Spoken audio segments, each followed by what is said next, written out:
Kasi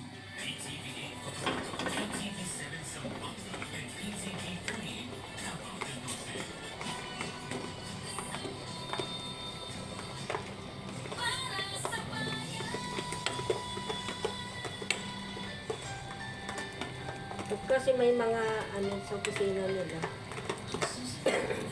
May mga okasyon, sabi ko, mga meeting, ganyan. Doon na sila nagpapa. Ano sa limbasa.